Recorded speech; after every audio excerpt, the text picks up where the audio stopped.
Hello everyone, नमस्कार सभी को। This is Mahesh Soni, director Mahindra law institute. As you all know कि हमारी जो यूपी जुडिशरी है उसका जो एग्ज़ाम है वो 12 फरवरी को होने वाला है,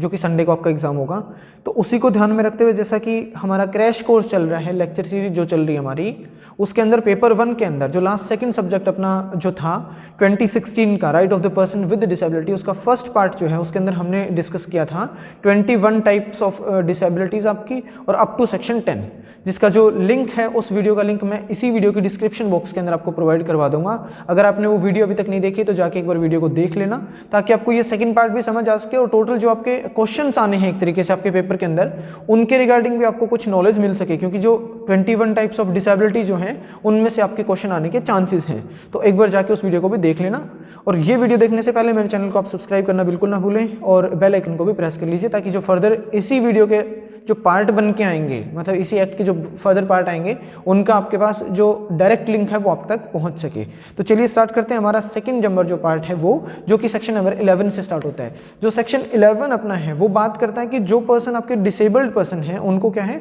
पोलिंग स्टेशन तक, मतलब कि जहाँ पे वोट डालने को जाएंगे वहाँ तक पहुँचने के सारे संसाधन और वहाँ तक पहुँचने की सारी सुविधाएं उनको जो है प्रोवाइड करवाई जाएंगी। तो आप सबने देखा होना कि जिस तरीके से जो लोग वोट डालने जाते हैं वो बहुत सारे ऐसे लोग मिलेंगे वहाँ पर आपको कि जो कि डिसेबल्ड पर्सन है, मतलब व्हील चेयर पे आते हैं, या फिर आपकी जैसे बैसाखी वगैरह लेके आते हैं, तो उन तक वो सारे के सारे डॉक्यूमेंट या फिर आपकी अदर चीज़ें इस तरीके से पहुँचाई जाएंगी कि ताकि उनको एक तो समझ आ सके, और दूसरा वो अपने राइट टू वोट का, जो कि article number 326 of the Indian constitution में दिया गया है, उसको वो प्रॉपरली तरीके से राइट टू फ्रेंचाइजी को अपना एक्सरसाइज कर सकें। तो उसके लिए उसको सारे संसाधन जो है वो सारी फैसिलिटी जो है उनको प्रोवाइड करनी पड़ती है। तो इसके लिए ड्यूटी जो इम्पोज करी गई है वो एक तो आपकी इलेक्शन कमीशन ऑफ इंडिया के ऊपर रहती है, और दूसरा स्टेट इलेक्शन जो कमीशन है उसके ऊपर उनकी ड्यूटी रहती है कि उनको वो सारी फैसिलिटीज आपकी प्रोवाइड करवाई जाएगी। देखिए सेक्शन 11 आपका क्या बात करता है, वोटिंग के अंदर एसेसिबिलिटी, मतलब वोटिंग तक उनकी पहुंच। तो the election commission of India and the state election commission shell ensure, जो आपका इलेक्शन कमीशन ऑफ इंडिया है वो और जो आपके स्टेट का इलेक्शन कमीशन है वो इस बात को एंश्योर करते हैं, मतलब कि इस बात की श्योरिटी लेंगे या फिर इस बात को पक्का करते हैं। The polling stations are that all the, जो आपकी पोलिंग स्टेशन है वो एसेसिबल है उन पर्सन्स को जो कि डिसेबल्ड पर्सन है, मतलब किसी तरीके की डिसेबिलिटी हो सकती है, वेदर वो आपका चाहे वो लोकोमोटर जैसे हमने कल बताया था, जो कुछ चलने में किसी को दिक्कत हो, या फिर आपका मेंटल लेवल का हो सकता है, या फिर अदर किसी भी टाइप की आपकी डिसेबिलिटी है, तो उन पर्सन का वहां तक पहुंचने में सारे संसाधन जो प्रोवाइड करने हैं वो ड्यूटी आपकी रहती है इलेक्शन कमीशन ऑफ इंडिया की या फिर स्टेट इलेक्शन कमीशन की। And all the material related to the electoral process, और जो जो आपके एक तरीके से इलेक्शन होने हैं उनसे रिलेटेड आपके प्रोसेस के जो भी डॉक्यूमेंट्स हैं, मटेरियल है, वो लोगों तक जो डिसेबल्ड पर्सन है उनको प्रॉपर्ली तरीके से समझ आ सके। तो इस तरीके के संसाधन भी प्रोवाइड करने पड़ेंगे, ये उनकी ड्यूटी रहती है। सेकेंड बात करा गया आपका जो सेक्शन 12 है वो बात करता है कि एसेस टू द जस्टिस, कि उनको प्रॉपर तरीके की जस्टिस है वो भी मिलना चाहिए। जस्टिस मतलब कि उनके साथ न्याय होना चाहिए। तो ये ड्यूटी किसकी रहेगी, the appropriate government shell ensure that, ये अप्रोप्रिएट गवर्नमेंट मतलब कि सेंटर है तो सेंट्रल गवर्नमेंट है और स्टेट है तो स्टेट गवर्नमेंट की बात करते हैं, shall ensure that the person with disability are able to exercise the right to assess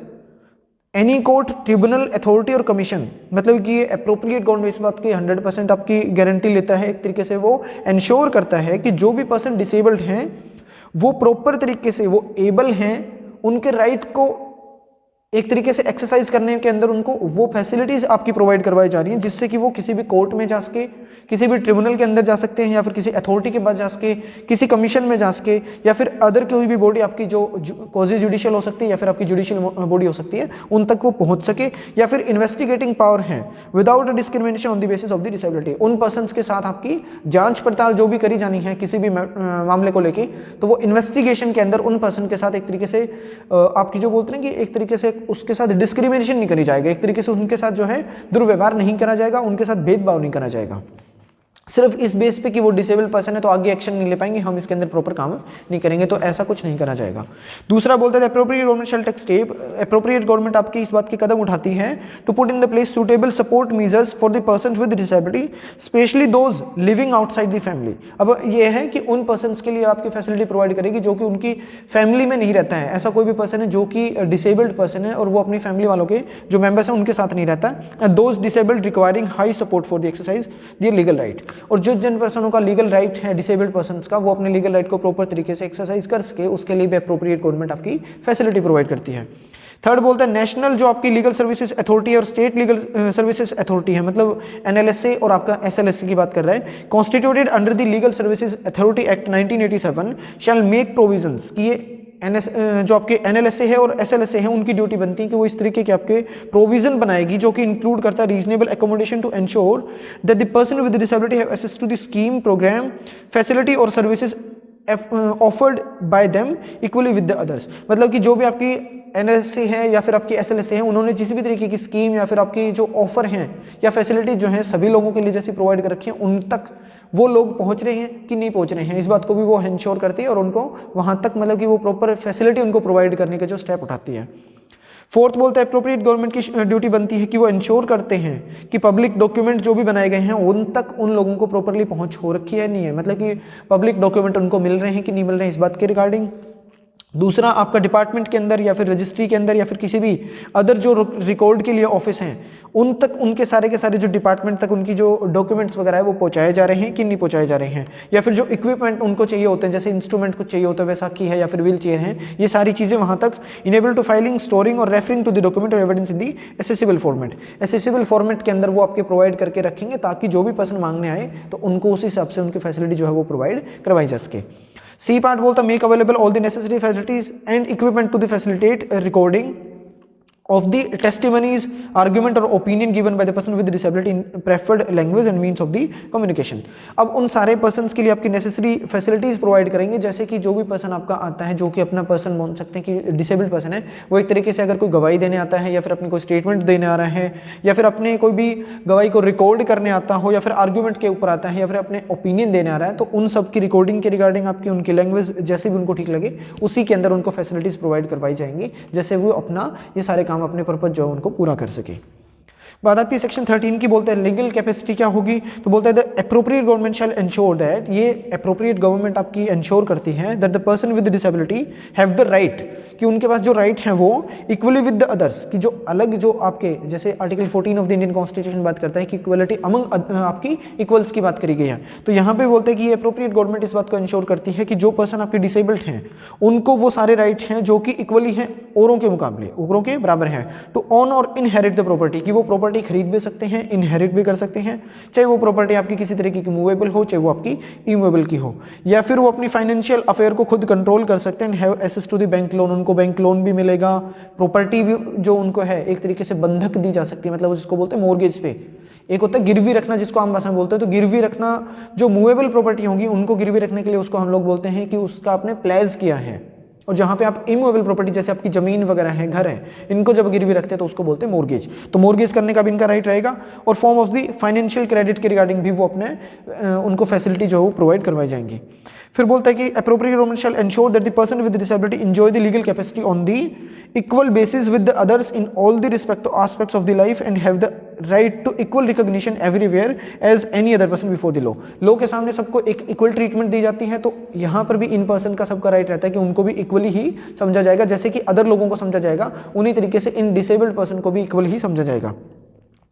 third बोलता है कि उन पर्सन्स को जब भी सपोर्ट प्रोवाइड करने की बात करते हैं तो उस पर्सन को किसी तरीके की अगर कोई भी उनको इंटरेस्ट के अंदर अगर कोई कॉन्फ्लिक्ट मतलब कि या फिर डिस्प्यूट अराइज हो जाता हो या फिर किसी पर्टिकुलर आपके फाइनेंशियल या फिर प्रॉपर्टी और अदर इकोनॉमिक ट्रांजैक्शन के रिगार्डिंग उनके ऊपर कोई भी अगर डिस्प्यूट अराइज होता हो, देन सच सपोर्टिंग पर्सन, वो जो पर्सन होगा, shall abstain from providing support to the person with disability in that transaction. उसके अंदर जो भी पर्सन आपका है डिसेबल्ड पर्सन है उसको उस तरीके की आपकी डिस्प्यूट के रिगार्डिंग उसको एब्सटेन किया जा सकता है, उसको रोका जा सकता है कि आप इस तरीके की प्रोवाइड एक बार नहीं करवाओगे जब तक कि वो कॉन्फ्लिक्ट आपका खत्म नहीं हो जाता। Provided that there shall not be a presumption of conflict of the interest just on the basis that supporting person is related to the person with disability by blood, affinity or adoption. मतलब merely इस वजह से ये presume नहीं करा जा सकता कि जो पर्सन उससे ब्लड रिलेशन रखता है तो वो जानबूझ के किसी तरीके का कोई भी कॉन्फ्लिक्ट कर रहा होगा, तो ये आपकी प्रिजम्पशन अभी नहीं लगाई जाएगी, सिर्फ इस बेस पे कि वो उसके नियर रिलेशन के अंदर आ रहा है।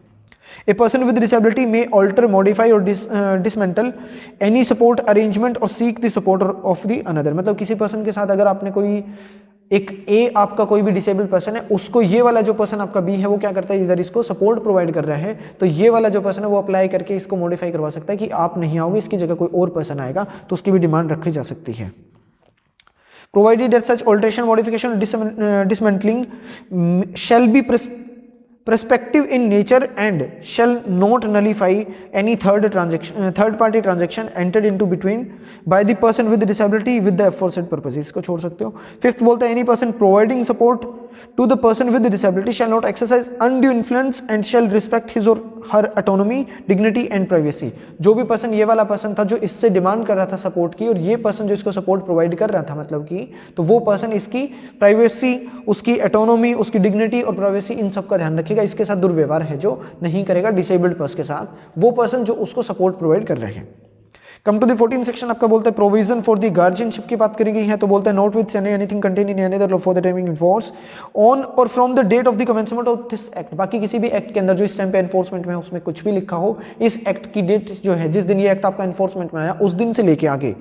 Of this act where district court or any designated authority, चाहे तो आपका कोई भी डिस्ट्रिक्ट कोर्ट है या फिर आपकी दूसरी कोई भी डिजाइन करी गई अथॉरिटी है, वो as notified by the state government find that a person with disability, ये पाती है वो कोर्ट को ऐसा फाइंडिंग हुई कि जो पर्सन डिसेबल्ड है वो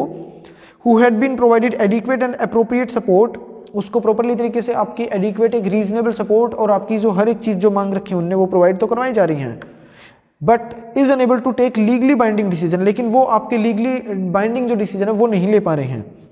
मे be provided further support of the limited guardian to take legal binding decision on his behalf in consultation with such person in such manner as may be prescribe by the state government. जैसा कि वो state government बता देगा उन्हीं के साथ आपके discussion करेंगे और उसके बाद आपके लीगल बाइंडिंग नेचर के आपके डिसीजन जो है वो उनके बिहाफ पे कोई और पर्सन ले पाएगा.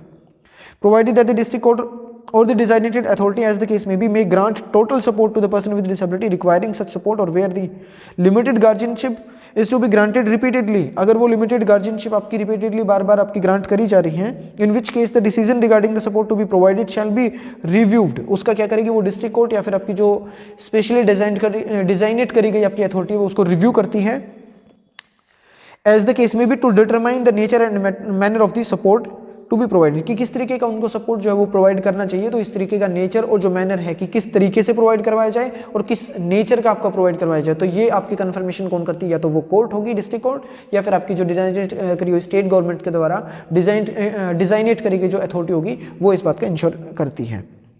लिमिटेड गार्जियनशिप का मतलब यहाँ पे बता रखा कि system of joint decision which operate और on the mutual understanding and trust between the guardian and the person with disability, कि वो जो पर्सन आपका डिसेबल्ड पर्सन है और जो गार्जियन अपॉइंट कर रखा है उनके बीच की आपसी समझ के थ्रू जो आपकी एक तरीके से अंडरस्टैंडिंग के थ्रू जो डिसीजन आपके आएंगे दोनों के मिलकर ज्वाइंट, तो उसको बोला जाता है लिमिटेड गार्जियनशिप है, क्योंकि गार्जियन जो है अपने आप में अकेले से कोई भी डिसीजन है जो नहीं ले पाएगा. सेकेंड बोलता है on and from the commencement of this act, इस एक्ट के आने के बाद से द गार्जियन अपॉइंटेड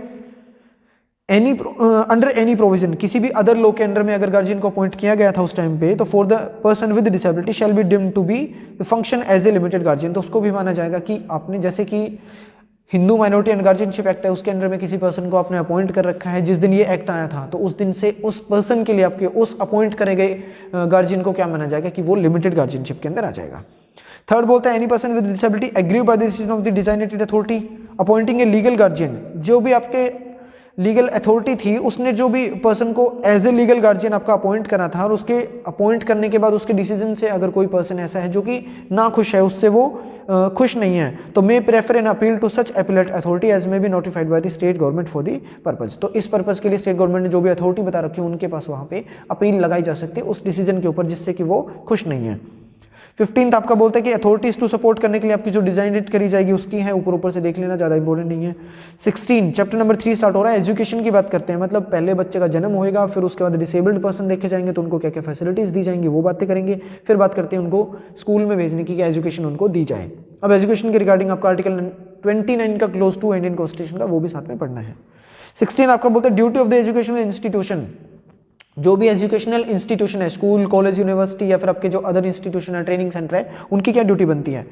तो the appropriate government and the local authority shell Endeavour, जो लोकल अथॉरिटी है वो या फिर आपकी जो स्टेट गवर्नमेंट है ये इस बात के एफर्ट लगाएंगे that all the educational institution funded और recognised by them provided inclusive education to the children with disability and towards that end shall. तो वो इस बात को पक्का करते हैं कि जो पर्सन डिसेबल्ड हैं उनको प्रॉपर तरीके की आपकी इंक्लूसिव नेचर की जो एजुकेशन है वो प्रोवाइड है जो करवाई जा रही है, जो कि सेक्शन नंबर 2 के क्लॉज M में आया था कि जैसे कोई भी एक क्लासरूम है, क्लासरूम के अंदर सारे बंदे एक साथ बैठते हैं, बच्चे जो कि आपके डिसेबल्ड भी हो सकते हैं, एबल्ड भी हो सकते हैं, तो उन सबको एक साथ पढ़ाने के लिए जो आप फैसिलिटीज प्रोवाइड करते हैं उनको बोलते हैं अपनी कि वो इंक्लूसिव आपकी एजुकेशन है, जो कि 2 के क्लॉज M में है. तो यहाँ पर उन पर्सन के साथ साथ इन चीज़ों के साथ साथ क्या चीज़ पक्की करी जाएगी, एडमिट देम विदाउट डिस्क्रिमिनेशन, किसी तरीके का भेदभाव ना करते हुए उनको स्कूल के अंदर या फिर कॉलेज में एडमिशन दिया जाएगा। प्रोवाइड एजुकेशन, उनको प्रोवाइड करवाई जाएगी एजुकेशन, अपॉर्चुनिटी दी जाएगी उनको स्पोर्ट्स के लिए और अदर रिक्रिएशन कोई भी एक्टिविटीज़ होंगी इक्वली सबके बराबर उनको प्रोवाइड करवाई जाएंगी। सॉरी। सेकंड बोलता है मेक बिल्डिंग कैंपस और वेरियस फैसिलिटीज एक्सेसिबल, बिल्डिंग आपको इस तरीके की बनानी है कि ताकि वो जो डिसेबल्ड पर्सन है वो वहाँ तक आराम से पहुँच सके। अब मतलब सीढ़ियाँ बना के छोड़ दी हैं तो उनके ऊपर व्हील चेयर वाला पर्सन है जो नहीं चढ़ सकता, तो उसके लिए आप हो सकते हैं लिफ्ट की आपको फैसिलिटीज़ कुछ प्रोवाइड करनी चाहिए, या फिर हो सकता है कि जो रैंप टाइप में आपको बना के छोड़ने पड़ते हैं तो वो रैंप वाले आपको बिल्डिंग बनानी पड़ेगी। इस तरीके की बहुत सारी फैसिलिटीज जो अलग अलग पर्सन के हिसाब से हो सकती हैं, तो उस तरीके की फैसिलिटी और बिल्डिंग आपको कंस्ट्रक्ट करनी पड़ती हैं। Provide reasonable accommodation according to the individual requirement, जो भी इंडिविजुअल पर्सन की रिक्वायरमेंट है उनके हिसाब से उन पर्सन को क्या करना पड़ेगा, अकोमोडेशन मतलब कि उनको छत जो है या फिर शेल्टर होम है जो प्रोवाइड करने पड़ेंगे। प्रोवाइड नेसेसरी सपोर्ट, उनको जो भी इंडिविजुअलाइज करने वाली या फिर अदर इन्वायरमेंट के अंदर maximise the academic and social development consistent with the goal of the full inclusion. अब क्या है कि उनका जो गोल है उनके कंसिस्टेंटली उनके साथ साथ उनका प्रॉपर तरीके से डेवलपमेंट हो सके, इसके लिए सारी फैसिलिटीज उनको जो है वो प्रोवाइड करवाई जाएगी और इसी तरीके का उनको क्या है इन्वायरमेंट भी बना के देना पड़ेगा। Ensure that education to the person who are blind or deaf or both, अगर कोई भी मतलब कि एक तरीके से डेफ पर्सन है या फिर आपका अंधा व्यक्ति है या फिर दोनों उनके साथ दोनों ही घटना हो रखी है, तो उस केस में क्या होगा, imparted is the most appropriate language and modes and means of the communication, तो उनके लिए इस तरीके के आपके ताकि वो बात जो है वो प्रॉपरली उन तक पहुंच सके, ये सारी चीजें उनको जो है फैसिलिटी प्रोवाइड करनी पड़ेंगी। इस तरीके की एजुकेशन उन पर्सन को देनी पड़ती है। Detect the specific learning disability, जो भी स्पेसिफिक अगर उसको कोई learning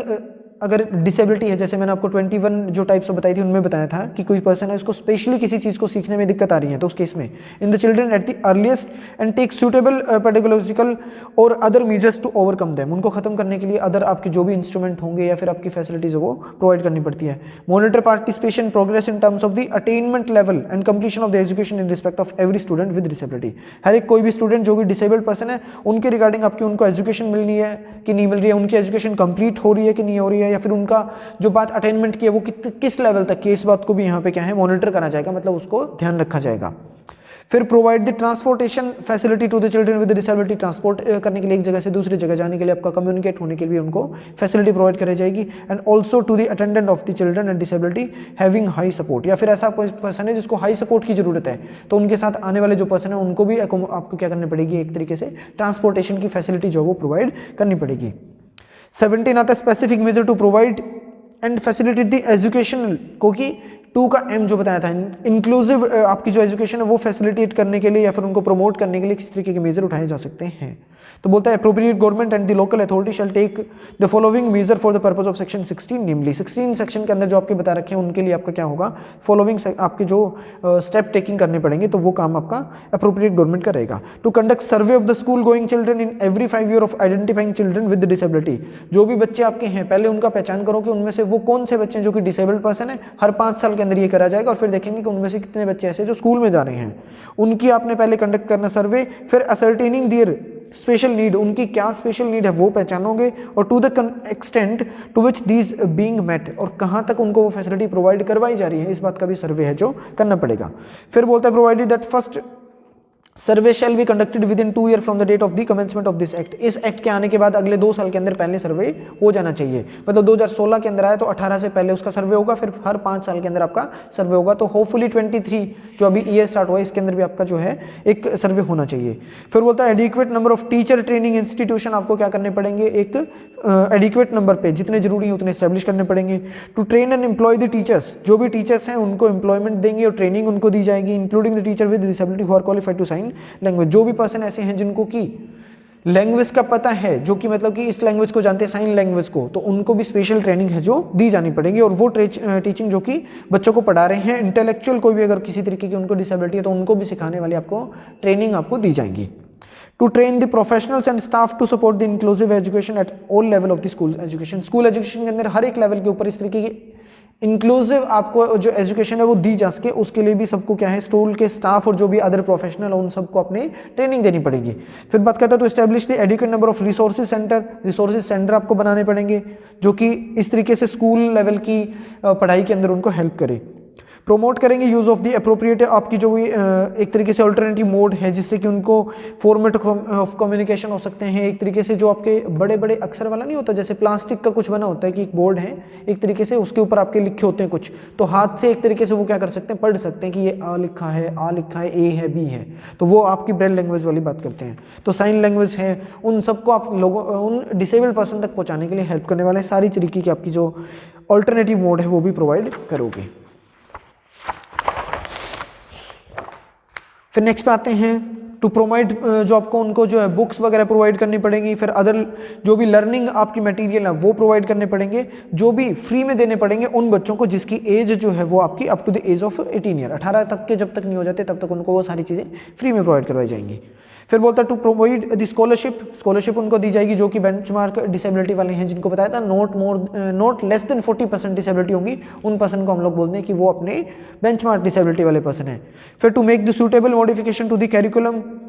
and examination system to meet the need of the student with disability, जो भी बच्चे हैं उनको एक्स्ट्रा टाइम वगैरह दिया जाएगा एग्जामिनेशन पेपर के अंदर, उसको एक्स्ट्रा दिया जा सकता है ताकि वो प्रॉपरली सारा अपना काम जो है कंप्लीट कर सके। तो ये सारी उनको फैसिलिटीज़ दी जाएंगी और अदर मेजर हो सकते हैं उनकी लर्निंग को इम्प्रूव करने के लिए, और अदर मेजर हो सकते हैं कोई और अदर नई टाइप की आपकी जो रिक्वायरमेंट है उनको पूरा करने के लिए। तो ये आपकी 17 सेक्शन के अंदर आपके टोटल के पॉइंट था, 18 तक उनको फ्री में एजुकेशन दी जाएगी, ये याद रखना है। 18 बोलता है आपका एडल्ट एजुकेशन की बात करते हो, जैसे ही turn into 18 year of age हो जाता है कोई भी पर्सन तो उसको बोलते हैं एडल्ट, तो उसको एडल्ट एजुकेशन दी जाएगी। 18 की बात करता है, सेक्शन नंबर 18 है। फिर आपकी बात करता है वोकेशनल ट्रेनिंग है, जैसे कि प्रैक्टिकली सारी चीज़ें आपको करके बतानी पड़ती हैं, या फिर सेल्फ एम्प्लॉयमेंट की बात करता है तो यहाँ पे सेक्शन नंबर 19 आ जाएगा। स्किल डेवलपमेंट और एम्प्लॉयमेंट के रिगार्डिंग आपका चैप्टर नंबर 4 डील करता है। The appropriate government shell formulate scheme, जो अप्रोप्रिएट गवर्नमेंट है वो आपकी स्कीम लेके आती है और प्रोग्राम लेके आएगी जो कि इंक्लूड करती है उन प्रोविजन को जो कि कंसेशनल रेट पे उन बच्चों को क्या करते हैं, एक फैसिलिटी प्रोवाइड करते हैं, लोन प्रोवाइड करते हैं, उनकी एम्प्लॉयमेंट के अंदर क्या है सपोर्ट करती है उन पर्सन को जो कि एक्सेप्शनली एक तरीके से देखा जाए जो कि अपना पर्सन डिसेबल्ड पर्सन है, और specially for their vocational training and the self आपकी एम्प्लॉयमेंट, या तो उनके खुद के एम्प्लॉयमेंट के लिए या फिर आपकी जो प्रैक्टिकल काम करने के लिए उनको फैसिलिटीज़ है वो प्रोवाइड करवाई जानी है। तो इसके लिए उनको एक कंसेशनल रेट के ऊपर, मतलब कम रेट के ऊपर उनको क्या है लोन प्रोवाइड करवाए जाएंगे। Scheme and the perform programmes refer to in subsection 1 shall provide for, ये सारी चीज़ें आपको क्या है कि प्रोवाइड करवानी पड़ती हैं, जैसे कि inclusion of the person with disability, all the main stream formal और non formal vocational and skill training in the scheme और प्रोग्राम करने पड़ेंगे। टू ये बात इंश्योर करेंगे कि जो भी पर्सन आपके हैं डिसेबल्ड पर्सन उनको एडिक्वेट सपोर्ट करा जा रहा है, उनको सारी की सारी स्पेसिफिक ट्रेनिंग जो दिलवानी है उसके रिगार्डिंग आपको सारी फैसिलिटी जो है वो प्रोवाइड करवाई जा रही है। फिर एक्सक्लूसिव जो आपकी स्किल ट्रेनिंग प्रोग्राम है वो चलाए जा रहे हैं। फिर आपको लोन दिया जा रहा है उनको, या फिर मार्केटिंग करी जा रही है उनके प्रोडक्ट की उनके साथ मिलके, तो उन सब की चीज़ें हैं जो कि डिसेबल्ड पर्सन ने बनाई हो, उनकी मार्केटिंग के रिगार्डिंग भी आपको क्या करनी पड़ेंगी, फैसिलिटी प्रोवाइड करनी पड़ेंगी। फिर मेंटेनेंस करना है जो भी डिसएग्रीगेटेड जो भी डाटा है उनका प्रोग्रेस का स्किल ट्रेनिंग के अंदर, सेल्फ एम्प्लॉयमेंट के अंदर, तो उन सबको क्या करना पड़ेगा, एक तरीके से उनका मेंटेनेंस है जो बना के रखना पड़ेगा, उनको मेंटेन करके रखना पड़ेगा। तो ये 19 सेक्शन है। 20 बोलता है नॉन डिस्क्रिमिनेशन एम्प्लॉयमेंट की बात करता है, तो किसी तरीके का एम्प्लॉयमेंट जहां पे भी होगा उनको किसी तरीके की कोई भी भेदभाव है जो उनके साथ नहीं करा जाएगा। नो गवर्नमेंट एस्टैब्लिश्ड, कोई भी ऐसी गवर्नमेंट जो कि एस्टैब्लिश करती है shall discriminate against any person with disability in any matter relating to the employment से रिलेटेड अगर किसी तरीके की कोई भी अगर उनको जॉब की रिक्वायरमेंट है तो उस केस के अंदर कोई भी गवर्नमेंट किसी भी डिसेबल्ड पर्सन के साथ किसी भी तरीके से आपकी डिस्क्रिमिनेशन है जो नहीं करेगी, provided that the appropriate government में having regard to the type of the work carried on or in the establishment by notification subject to the such condition if any exempt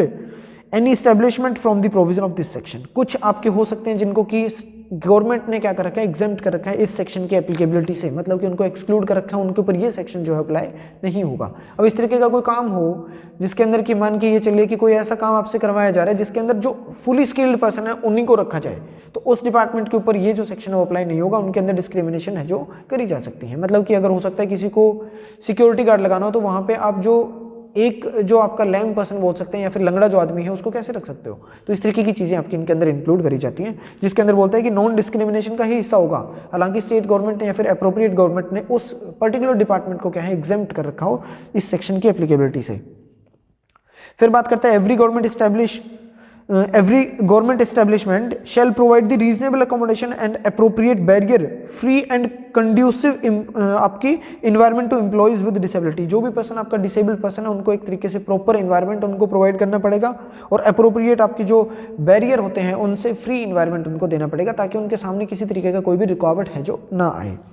no promotion shall be denied to a person merely on the ground of the disability. अगर disabled कोई भी person है तो इस base पे उस person का किसी तरीके का कोई भी अगर एक तरीके से अपनी प्रमोशन करनी हो तो उसको डिनाई नहीं किया जा सकता है।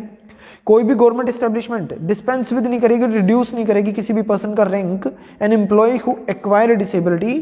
During his or her service. जो भी पर्सन मतलब कि एक सही पोस्ट पे पहले था और उसके बाद वो किसी वजह से एक्सीडेंट की वजह से वो डिसेबल्ड हो जाता है तो उसकी जो पोस्ट है उससे उसको नीचे नहीं भेजा जाएगा, उसको उसी पोस्ट पे है जो रखा जाएगा।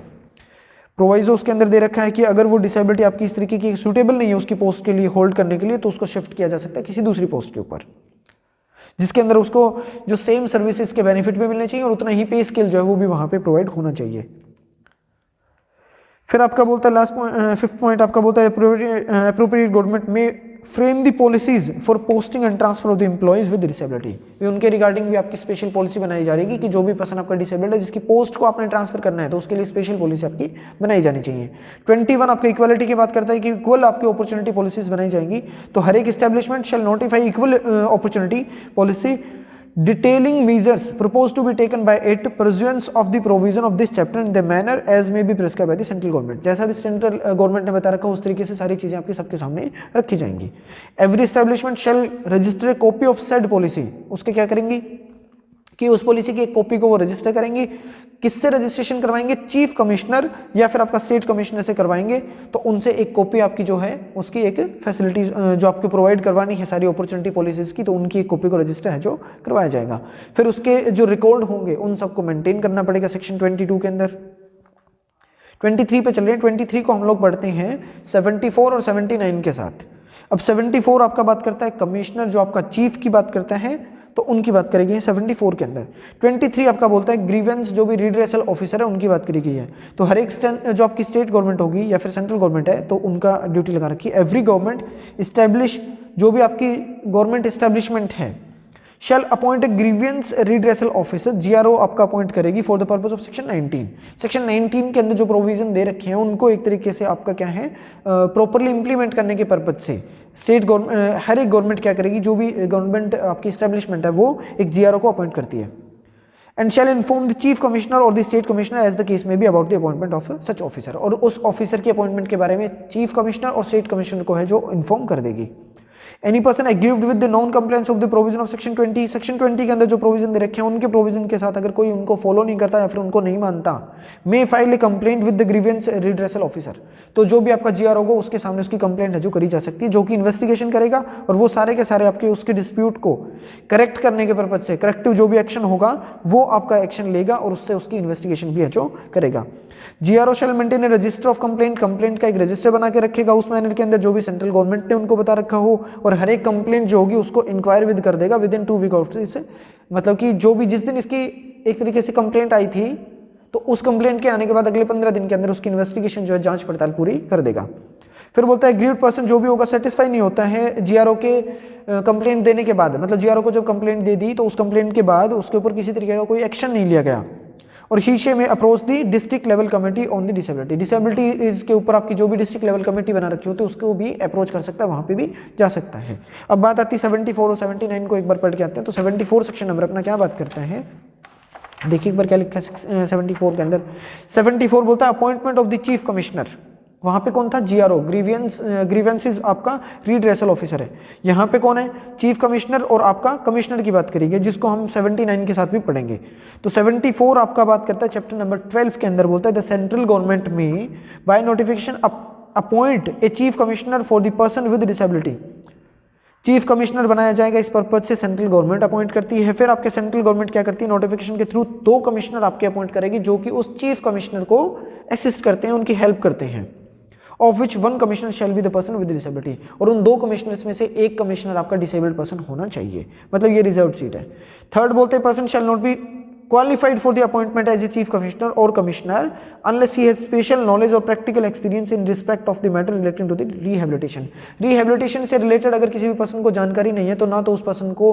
अपना कमिश्नर अपॉइंट किया जा सकता है, ना उसको चीफ कमिश्नर है जो बनाया जा सकता है। सैलरी और जो अलाउंसेस होंगे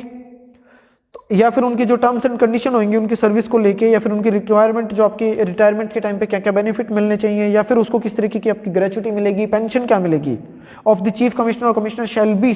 सच as may be prescribe by the central government, तो वो होंगी जो कि सेंट्रल गवर्नमेंट बताएंगी।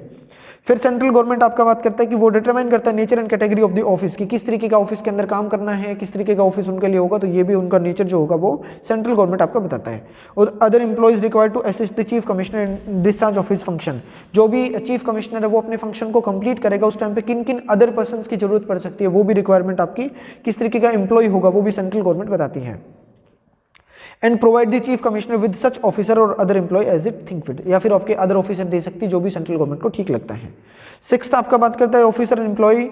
Provided to the chief commissioner shall discharge their function under the general superintendence and control of the chief commissioner, जो भी आपके जो प्रोवाइड करे जाएंगे उस चीफ कमिश्नर को, जो भी एम्प्लॉय दिए गए हैं या फिर उसके अंडर में काम करने वाले पर्सन है वो किस तरीके से काम करेंगे, जैसा भी चीफ कमिश्नर बोलता हो उसी के कंट्रोल में और उनकी सुपरिंटेंडेंस के अंडर में काम करते हैं। जो सैलरी वगैरह होंगी वो सेंट्रल गवर्नमेंट आपकी प्रेस्क्राइब बताएगी। 8 में बोलता है जो भी आपका सीसी होगा मतलब कि चीफ कमिश्नर होगा वो असिस्ट करेगा, किसके द्वारा असिस्ट करा जाएगा, एडवाइजरी कमेटी के द्वारा, जिसके अंदर आपके not more than 11 member drawn from the expert from the different disability in such manner as may be prescribe by the central government, मतलब कि जो भी डिसेबल्ड पर्सन है उनमें से 11 आपके मेंबर होने चाहिए कम से कम, एक तरीके से 11 से ज़्यादा भी नहीं हो सकते, 11 से कम हो सकते हैं, तो उन मेंबर को असिस्ट करने के पर्पज से एक एडवाइजरी कमेटी बनाई जाएगी जो कि हेल्प करते हैं चीफ कमिश्नर की। कम टू सेक्शन नंबर आपका 79 पे आते हैं। 79 आपका क्या बात करता है, 79 बताता है appointment of the state commissioner of the state, state के केस के अंदर पहले सेंट्रल के अंदर था अब ये स्टेट कमिश्नर है, तो द स्टेट गवर्नमेंट अपॉइंट कर देगी नोटिफिकेशन के थ्रू, एक स्टेट कमिश्नर होएगा इस एक्ट के पर्पज से। फिर बोलता है कि क्वालिफाइड आपका उस पर्सन को मानेंगे जो कि स्टेट कमिश्नर के तौर पे अपना उसको क्वालिफाइड नहीं मानेंगे जब तक कि उसको स्पेशल एक्सपीरियंस और आपका नॉलेज नहीं है रिहेबिलिटेशन से रिलेटेड, जो पीछे आए थे वो सारी सही में। स्टेट गवर्नमेंट इनकी सैलरी और जो अलाउंसेस है वो बताएगी, ग्रेचुटी क्या मिलेगी, रिटायरमेंट पे इनको क्या क्या बेनिफिट मिलेंगे, ये सारी चीज़ें आपकी स्टेट गवर्नमेंट है जो बताती हैं। फिर उनका नेचर कैसा होगा, उसके ऑफिस में वो किस तरीके का काम करेंगे, ये सारी चीज़ें भी आपकी स्टेट गवर्नमेंट बताती है। जो अदर एम्प्लॉय अपने under the control of the काम करेंगे जो अपने इस स्टेट कमिश्नर के, तो वो किस तरीके का होगा वो सारी चीज़ें आपकी स्टेट गवर्नमेंट बताती है। सैलरी अलाउंसेस होगी उन ऑफिसर्स की जो कि स्टेट कमिश्नर के अंडर में काम करती है वो भी स्टेट गवर्नमेंट बताएगी। और 5 मेंबर की यहाँ पे बात करी गई है, नॉट मोर देन 5 मेंबर, उनकी एक एडवाइजरी कमेटी बनाई जाएगी जो कि असिस्ट करती है स्टेट गवर्नमेंट को। तो ये आपका सेक्शन नंबर अपना 79 था। तो 23, 74, 79 ये एक साथ पढ़ने, सॉरी 23, 74 और 79 एक साथ पढ़ने। अब आते हैं अपने सेक्शन नंबर 24 पे जो कि सोशल सिक्योरिटी की बात करता है चैप्टर नंबर 5 के अंदर, जहां पे social security, health, rehabilitation and the recreation centre की बात करी गई है। अब 24 आपका बात करता है the appropriate government shall within the limit of its economic capacity, हर एक गवर्नमेंट अपनी इकोनॉमिक कैपेसिटी के विद इन रह के और डेवलपमेंटिंग जो भी फॉर्मुलेट नेसेसरी स्कीम है उनको बनाएंगी, प्रोग्राम चलाएंगी ताकि सेफ गार्ड रखा जा सके और जो डिसेबल्ड पर्सन है उनके राइट को एक तरीके से प्रमोट किया जा सके। For adequate standard of living की, ताकि वो एक सही तरीके से लिविंग स्टैंडर्ड के अंदर रह सके, और to enable them to live independently और इन दी कम्युनिटी, ताकि वो इंडिपेंडेंटली रह सके या फिर आपका कम्युनिटी के अंदर रह सके। इस तरीके के आपके अप्रोप्रिएट गवर्नमेंट जो होगी वो अपनी कैपेसिटी के अंदर स्कीम बनाएंगे और प्रोग्राम चलाती हैं। Provided that the quantum of the assistance to the person with disability under such scheme और programme shall be at least 25% higher than the similar scheme और एप्लीकेबल टू दी अदर्स, मतलब कि 25% आपको याद रखना है कि जो भी आपकी असिस्टेंस होगी वो 25% तो उनको एटलीस्ट है जो देनी पड़ेगी। बाकी इसके अंदर आपकी नॉर्मल दे रखी है कि इसके अंदर आपकी डाइवर्सिटी के बेस के ऊपर आपका दे रखा है प्रोग्राम चलाया जाएगा कि वो डिसेबल्ड पर्सन है, जेंडर है, एज है, सोशल इकोनॉमिक स्टेटस को ध्यान में रख के, या फिर आपकी जो प्रोवाइड करती हैं उसके अंदर कम्युनिटी सेंटर खोले जाएंगे, फैसिलिटीज़ दी जाएंगी उन बच्चों को भी, या फिर आपका कोई भी फैमिली का मेंबर है वो उनको ताकि अबेंडन ना कर सके, छोड़ ना सके, इस तरीके की आपके कुछ और फैसिलिटीज़ दी गई हैं जो कि सोशल सिक्योरिटी के तौर पे आती है सेक्शन 24 में। इनको एक बार ऊपर से पढ़ लेना, ज़्यादा इंपॉर्टेंट पेपर के पर्पज से नहीं है आपका। 25 बोलता है हेल्थ केयर, नंबरिंग याद कर लेना। 26 आपका इंश्योरेंस स्कीम है, इंपॉर्टेंट है। The appropriate government shall by notification make the insurance scheme for the employees with the disabilities. 27 बोलता है rehabilitation the appropriate government and the local authority shall within their economic capacity and development undertake or cause to be undertaken services and program of the rehabilitation particularly in the areas of the health, education and the employment for all the person with disability। Simple है, कुछ नहीं, उनको rehabilitation करी जाएगी। जो भी person होगा उसको गवर्नमेंट जो अपनी इकोनॉमिक कैपेसिटी के अंदर रहते हुए उसी के अंदर अपना क्या करेगी, एजुकेशन को लेके, उनकी हेल्थ को लेकर, एम्प्लॉयमेंट को लेके, सारी चीज़ों के ऊपर अपना क्या करेगी, रिहेबिलिटेशन के प्रोग्राम चलाएगी। फिर बोलता है for the purpose of subsection 1 appropriate government and the local authorities may grant the financial assistance to the non NGO को क्या है कि एक तरीके से आपकी ग्रांट जो दे सकती है। उसके बाद आपका 28 नॉर्मल याद करना है नंबरिंग के हिसाब से, रिसर्च और डेवलपमेंट की बात करी गई है। तो empowerment of the person with disability, जो भी डिसेबल्ड पर्सन है उनके एम्पावरमेंट के पर्पज से 28 के अंदर रिसर्च और डेवलपमेंट प्रोग्राम आपका चलाने पड़ेंगे। 29 बोलता है कल्चर और आपके रिक्रिएशन की बात करी गई है। 30 आपका स्पोर्ट्स एक्टिविटीज़ की बात करी गई है, नंबर पढ़ना आपने। 31 पे चलते हैं। 31 के अंदर आपका बात करता है free education for the children with benchmark disabilities. कोई भी ऐसा बच्चा या फिर पर्सन जो कि एक तरीके से क्या है, ऐसा बच्चा जो कि बेंचमार्क डिसेबिलिटी मतलब नॉट लेस देन 40% उसको डिसेबिलिटी हो, तो उस पर्सन को फ्री एजुकेशन देनी है। तो इस केस के अंदर आपका एज की बात करी गई है 6 to 18 ईयर्स की, इतना याद रखना बहुत है। फिर रिजर्वेशन दी जाइए जो आपकी हायर एजुकेशनल इंस्टीट्यूशन है उनके अंदर, तो 5% आपकी दी जाएगी। और अपर एज के अंदर रिलैक्सेशन दिया जाएगा 5 ईयर का सॉरी। फिर उसके बाद करता है 33 identification of post for the reservation, इस बात को भी अप्रोप्रिएट गवर्नमेंट काम करती है। 34 में रिजर्वेशन की बात करी गई है, किसी भी गवर्नमेंट के सामने जो भी गवर्नमेंट का एस्टेब्लिशमेंट है वहाँ पे जॉब करनी है तो 4% का उसको कम से कम क्या करनी पड़ेगी, रिजर्व सीटें हैं जो देनी पड़ेंगी। ये आपको नंबरिंग याद रखनी है, एक बार पढ़ लेना। 34 के अंदर ज़्यादा इंपॉर्टेंट कुछ पार्ट आपका नहीं है। फिर आते हैं 37 पे। 37 में बोलते हैं स्पेशल स्कीम और डेवलपमेंट प्रोग्राम है, इनके अंदर भी 5% की बात करी जाएंगी। हर एक के अंदर 5% है कि एग्रीकल्चर लैंड के अंदर भी 5% उनको कोटा दिया जाएगा। कोई भी पॉवर्टी एलिवेशन कुछ भी हो रहा है तो उसके अंदर 5% दिया जाएगा। लैंड और सेंसेशनल कोई भी रेट आपका हो रहा है, कंसेशनल कोई तरीके का आपका रेट हो, या फिर एक तरीके से शेल्टर हाउसेस या फिर setting up of the occupation करने, तो उसके अंदर भी 5% की जो है एक तरीके से उनको कंसेशन है जो रिजर्वेशन देनी पड़ेगी। सॉरी। बात आती है चैप्टर नंबर 7 की, जो कि special provision for the person with disability with high support need वाले जो पर्सन होंगे उनको। तो 38 बोलता है special provision for the person with disability with high support, same चीजें हैं। Any person with benchmark disability, ऐसा कोई भी पर्सन जिसको कि नॉट लेस देन 40% डिसेबिलिटी है, who himself consider to be in the need of the high support, जो कि अपने आप को ये कंसीडर करता है कि मेरे को बहुत ज़्यादा किसी की ज़रूरत है, किसी और पर्सन की सपोर्ट की ज़रूरत है। और एनी पर्सन और organisation on his or her behalf, उसके इसमें क्या करेगा, कोई भी पर्सन या फिर कोई भी ऑर्गेनाइजेशन उसके बिहाफ पे may apply to the authority to be notified by the appropriate government requesting to provide high support sorry. तो वो क्या करेगा, अपने आप एक जो भी गवर्नमेंट के द्वारा बनाई गई कोई भी अपनी एक अथॉरिटी है उसको अप्लाई कर सकता है, उस पर्सन को हाई सपोर्ट है जो प्रोवाइड करवाया जाए। सेकंड बोलता हूँ receipt of the application subsection 1 के अंदर जब भी कोई सपोर्ट की आपकी एप्लीकेशन जाएगी तो जो अथॉरिटी है वो रेफर कर देती है इसको असेसमेंट बोर्ड के पास, जो कि कंसिस्ट करा जाता है, उसके अंदर मेंबर होंगे जितने भी सेंट्रल गवर्नमेंट ने बता रखे हैं उनको। थर्ड बोलता है assessment board shall assess to case refer to as close under section 1 in such manner as may be prescribe by the central government. और वो जो असेसमेट बोर्ड है वो इस तरीके से काम करेगा जैसा भी स्टेट गवर्नमेंट सेंट्रल गवर्नमेंट उनको बताती है उस तरीके से। And shall send a report to the authority certifying the need of the high support and its nature. उसके बाद क्या करेगा, उसकी एक रिपोर्ट जो है उस अथॉरिटी के पास भेज देगी जो कि सर्टिफाई करती है इस बात को कि उनको जो है हाई सपोर्ट की नीड भी है और उनको प्रोवाइड करवाई जानी चाहिए। फोर्थ बोलता है रिसिप्ट ऑफ द रिपोर्ट, जब रिपोर्ट मिल जाएगी अथॉरिटी को सबसेक्शन 3 के अंदर तो वो क्या करेगी, वो हर एक स्टेप उठाएगी जिससे कि उनको एक तरीके से उनके रिपोर्ट के हिसाब से उनको जो है वो फैसिलिटी प्रोवाइड करवाई जा सके। तो इसके लिए फोर्थ क्लॉज आपका। फिर आपका बात आते हैं चैप्टर नंबर 8 के अंदर ड्यूटीज और आपकी रिस्पॉन्सिबिलिटीज बताई गई है कि अप्रोप्रिएट गवर्नमेंट की क्या ड्यूटीज आपकी रिस्पॉन्सिबिलिटी हो सकती है। तो अवेयरनेस प्रोग्राम चलाएगी कि किस तरीके से इस एक्ट के अंदर आपके प्रोग्राम जो दे रखे हैं उनके रिगार्डिंग, जो भी एक्ट के अंदर आपके प्रोविजन दे रखे हैं उनके रिगार्डिंग लोगों को अवेयर करने की कैंपेन चलाएगी।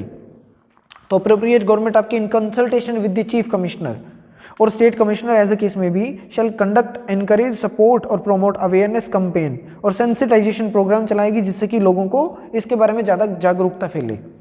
सेकंड बोलता प्रोग्राम और कैंपेन होंगे वो आपके इनके अंदर साथ में इंक्लूजन, टॉलरेंस, एम्पैथी और रिस्पेक्ट ऑफ और द डाइवर्सिटी, कि किस तरीके की विभिन्नता है उसके अंदर उनका रिस्पेक्ट किया जाना चाहिए, या फिर उनको एक तरीके से टॉलरेंस की किस तरीके से उनको सहन करना है, किस तरीके से उनको सारी चीज़ें सहन शक्ति उनको बढ़ाई जा सकती है, उन सब चीज़ों के रिगार्डिंग उनकी वैल्यू को प्रमोट किया जाएगा। फिर बोलता है कि रिकॉग्निशन उनको दी जाएगी, स्किल क्या रहेगी, उनकी मेरिट क्या है, उन पर्सन की एबिलिटी क्या है, वो क्या क्या कर सकते हैं, और their contribution to the work force और लेबर मार्केट और प्रोफेशनल फीस, उनकी प्रोफेशनल फीस क्या होनी चाहिए, लेबर मार्केट के अंदर वो अपना काम किस तरीके से कर सकते हैं, ये सारी चीज़ें हैं जो प्रोवाइड करवाई जाएंगी। उनको रिकॉग्निशन दी जाएगी, मतलब कि कोई प्रोग्राम चलता है तो कोई भी डिसेबल्ड पर्सन को स्टेज पे लेके आएंगे, उससे वो काम करवा के देखते हैं। जैसे बहुत सारी मतलब कि स्किल होती है कुछ के अंदर अपना, जैसे कि कुछ दिखाते होते जादू दिखा रहे होते हैं, या फिर डांसिंग के अंदर हो सकता है, कोई स्पेशल टाइप ऑफ स्किल भी कर सकता है, जैसे दोनों के हाथ नहीं होते कईयों के, तो वो एक तरीके से पेंटिंग बनाते हैं, तो इस तरीके की स्किल को बाहर निकालने के लिए वहाँ पे उनको कैंपेन चलाया जाएगा। फिर आपके प्रोवाइड करता है सेंसिटाइजेशन, उनको स्कूल, कॉलेज और यूनिवर्सिटी लेवल पे प्रोफेशनल ट्रेनिंग उनको प्रोवाइड करवाई जाती है। तो ये सारे के सारे उनको राइट दिए जाते हैं जिसके अंदर अवेयरनेस फैले कैंपेन चलाए जाएंगे। 40 बोलता है एसेसिबिलिटी होगी, इस तरीके का आपका जो भी आपके अर्बन या फिर रूरल एरिया के अंदर कोई भी काम किया जाए, कोई टेक्नोलॉजी हो, फिजिकल सिस्टम हो, या फिर आपकी अदर फैसिलिटी वहाँ तक उनकी पहुँच होनी चाहिए, इसके लिए भी फैसिलिटीज जो प्रोवाइड करवाई जाएगी। 41 बोलता है ट्रांसपोर्ट के अंदर भी उनको फैसिलिटीज आपकी दी जानी चाहिए, स्पेशल जैसे आपने मेट्रो में देखा हो दिव्यांग जनों के लिए आपकी स्पेशल सीट रिजर्व करी जाती है, तो उनकी बात करा गया है। एक बार ऊपर से देख लेना। 42 not so important. 43 consumer goods की बात करी गई है। 44 नॉट सो इंपॉर्टेंट। 45 आपका time limit for making existing जो आपका infrastructure and premises accessible and action for that purpose. 5 year का टाइम दिया गया है from the date of the notification such, कि मतलब अगर कोई भी पब्लिक बिल्डिंग है तो इस तरीके से बनाई जाएगी उसको भी कि वहाँ पर डिसेबल्ड पर्सन भी आराम से पहुँच सके। तो रूल जिस दिन बनेगा उसके 5 साल के अंदर वैसी ही बिल्डिंग आपको बना के देनी पड़ेगी। 46 के अंदर 2 ईयर का टाइम दिया गया इस आपकी नोटिफिकेशन आने के बाद कि कितने टाइम के अंदर सर्विस प्रोवाइडर्स को एसेसिबिलिटी दे सकते हैं वो पर्सन, तो 2 साल के अंदर आपकी बनानी पड़ेंगी। 47 ह्यूमन रिसोर्सेज डेवलपमेंट आपके HRD की बात करी गई है, तो एक बार देख लेना इसको। Rehabilitation council of India act 1992 के तहत उनको दिया गया था, ज़्यादा इंपॉर्टेंट नहीं है। 5 साल के इसके अंदर टाइम दिया गया। फिर 48 is to be read with 87, वहाँ पे अकाउंट और ऑडिट की बात करी गई, यहाँ पे आपकी सोशल ऑडिट की बात करी गई है 48।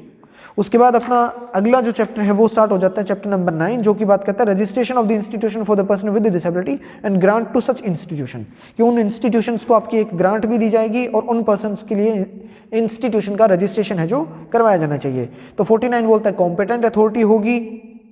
तो स्टेट गवर्नमेंट आपकी क्या करती है, अपॉइंट करती है उस अथॉरिटी को, जैसा भी उसको ठीक लगता है कि ये कॉम्पिटेंट अथॉरिटी है इस एक्ट के या इस चैप्टर के पर्पज से। 50 बोलता है रजिस्ट्रेशन करवाना पड़ेगा, तो कोई भी ऐसा पर्सन जो है इस तरीके की जो आपकी इंस्टीट्यूशन उनको नहीं चला सकता जब तक कि वो उसको रजिस्टर नहीं करवा लेता, और रजिस्ट्रेशन का उसके बाद जब तक अपना एक रजिस्ट्रेशन सर्टिफिकेट नहीं होगा कॉम्पिटेंट अथॉरिटी के द्वारा इशू किया गया, तब तक वो इस तरीके के इंस्टीट्यूशन को रन है जो नहीं कर सकता है। फिर आपका 50 बोलता है कि सर्टिफिकेट ऑफ रजिस्ट्रेशन को ग्रांट करने के लिए उसकी एप्लीकेशन की बात करी गई है, तो एवरी जो भी एप्लीकेशन लगेगी वो आपकी कॉम्पिटेंट अथॉरिटी के सामने लगेगी, उस फॉर्म में और उस मैनर में लगेगी जैसे कि स्टेट गवर्नमेंट ने आपका प्रोवाइड करके बता रखा हो। सेकंड बोलता है कि जब भी उस तरीके की एप्लीकेशन आएगी तो वो जो ऑफिसर होंगे वो क्या करेंगे, उसके ऊपर इंक्वायरी करेंगे और उस के अंदर जो भी रिक्वायरमेंट रखी गई है उनको कंप्लाई विद करेंगे, जो भी एक्ट के अंदर प्रोविजन दे रखे हैं उनके हिसाब से। And rule made there under it shall grant a certificate of registration to the applicant within a period of 90 days of the receipt of the application. जब भी एप्लीकेशन लगेगी तो विद इन 90 डेज उसको जो है inquiry पूरी करके और इस एक्ट के प्रोविजन को फॉलो करके क्या कर देना, एक सर्टिफिकेट है जो इशू कर देना है। लिमिटेशन पीरियड 90 डेज दे रखा है उस अथॉरिटी को कि वो कंपिटेंट अथॉरिटी 90 दिन के अंदर सर्टिफिकेट ग्रांट कर देगी। प्रोवाइजो बोलता है कि अगर इस तरीके की उसके अंदर कोई कमी लगती हो या फिर वो इंक्वायरी के अंदर ऐसा पाया गया कि वो पर्सन डिसेबल नहीं है तो उसके लिए रिफ्यूज़ हो सकता है, उसको किसी तरीके का कोई भी एक मतलब अगर लगे कि जैसे बिल्डिंग को है कोई एक पर्सन है सपोज करते हैं कि एक पर्सन है जो कि उस तरीके की सर्टिफिकेट करवाने ग्रांट करवाने के लिए किसी अथॉरिटी के पास गया और वहाँ जाके उसने बताया कि मेरे पास ऐसी बिल्डिंग और मैं ये फैसिलिटी प्रोवाइड कर रहा हूँ, जो कि up to the satisfaction of the certifying authority नहीं था, उसको लगा कि ये फैसिलिटी आपकी प्रॉपर नहीं हो सकती है तो वो रिफ्यूज़ कर सकते हैं। फिर बोलता है थर्ड में कि no certificate of registration shall be granted under subsection 2 unless the institution with respect to which the application has been made in the position to provide such facility and meet such standard as may be prescribe by the state government. State government ने जिस तरीके का आपका तरीका बता रखा जो facilities building के अंदर होनी चाहिए, अगर वो नहीं है तो भी क्या है कि उसको सर्टिफिकेट देने से मना किया जा सकता है, रिफ्यूजल हो सकता है। फोर्थ बोलते हैं सर्टिफिकेट जो आपका होगा shall unless revoke under section 52 remains in force for such a period as may be prescribed by the state government. जैसे लाइसेंस आपका है, लाइसेंस आपका जैसे 20 ईयर के लिए 30 ईयर के लिए आपका इशू होता है, तो जब तक कि बीच में उसको रिवोक नहीं करते तब तक वो एग्जिस्टेंस में रहेगा। तो उतने टाइम के लिए रहेगा जब तक कि उसको सेक्शन 52 के अंदर आपका ब्रेक या फिर आपका एक तरीके से रिवोक ना कर दिया जाए। फिर आपका बोलता है रिन्यूअल किया जा सकता है लाइक पीरियड के अंदर उसका। फिर आपका बोलता है shall in such form subject to the condition as may be prescribed by the state government. उसको जो भी आपने इशू करके देना है तो वो आपके उन कंडीशन के साथ होगा जो भी स्टेट गवर्नमेंट ने बता रखी हो। फिर एप्लीकेशन जो रिन्यूअल के लिए लगेगी बी क्लोज के अंदर, उसकी बात करी गई है। अप्लाई करने के लिए आपका क्या होगा, not less then 60 days before the expiry of the period of the validity. जितना भी टाइम पीरियड के लिए आपको इशू करके दिया गया था वो टाइम पीरियड आपका खत्म होने से 6 महीने पहले 60 डेज बिफोर आपको क्या करना पड़ेगा, उसको एक एप्लीकेशन है जो डाल देनी है ताकि वो उसका रिन्यू कर सके। उसकी जो कॉपी होगी वो इंस्टीट्यूशन के अंदर आपके एक कॉन्स्पिक्यूअस पार्ट के ऊपर आपकी चिपकानी पड़ती है। जैसे किसी ऑफिस में देखा होगा ना कि शीशे के फ्रेम के अंदर आपने क्या लगा रखता है, अपने एक सर्टिफिकेट इशू करके जो मिलता है उसको सामने दिखाना होता है ताकि कोई भी आए तो उनको पता लगे कि हाँ ये रजिस्टर्ड इंस्टीट्यूशन है। तो इसके रिगार्डिंग है 52 बोलता है कि रजिस्ट्रेशन को किस तरीके से रिवोक किया जा सकता है। तो ये बोलता है कि जिस तरीके की कंडीशन आपकी इंपोज करी गई थी ऊपर 51 के 4th के सी क्लॉज के अंदर, उसको ब्रीच कर देता हुआ भी कोई कंडीशन लगाई थी कि आपको ये काम पूरे करने हैं, वो पूरे नहीं कर रहे, तो आपको जो सर्टिफिकेट था उसको रिवोक किया जा सकता है। द अप्रोप्रिएट गवर्नमेंट या फिर जो कॉम्पिटेंट अथॉरिटी है में if it has the reason to believe, अगर reason to believe है that the holder of the certificate of registration granted under subclause subsection 2 of the 51 के सेकंड क्लॉज के अंदर जिस पर्सन को आपने वो रजिस्ट्रेशन ग्रांट करी थी वो होल्डर पर्सन के रिगार्डिंग अगर लगे कि ये एक्ट कर रहा है और इसका रीजन टू बिलीव अगर उस कॉम्पिटेंट अथॉरिटी को हो तो वो रिवोक कर सकती है। फर्स्ट बोलता है कि जो स्टेटमेंट उसने दी थी सर्टिफिकेट इशू करवाने के लिए वो झूठी पाई गई थी या फिर उसके अंदर कुछ इनकरेक्टनेस कुछ थी, तो इस बेस पे भी रिवोक कर सकते हैं। या फिर उसने जो रूल और कंडीशन बना रखे थे जो 51 के 4th के सी के अंदर थे उनका ब्रीच कर रखा हो तो उसके इसके अंदर रिवोक कर सकता है। कब करेगा, मेकिंग इंक्वायरी करेगा पहले, उसके बाद वो अगर ठीक लगेगा तो उसको सर्टिफिकेट को रिवोक है जो कर सकता है। फिर उसके बाद आपके आसान आसान चीज़ें दे रखी हैं, इनके अंदर ज़्यादा आपकी पूछने वाली चीज़ें नहीं है, इनको एक बार जनरल रीडिंग ले लोगे आपको समझ आ जाएगा। 53 आपका अपील की बात करता है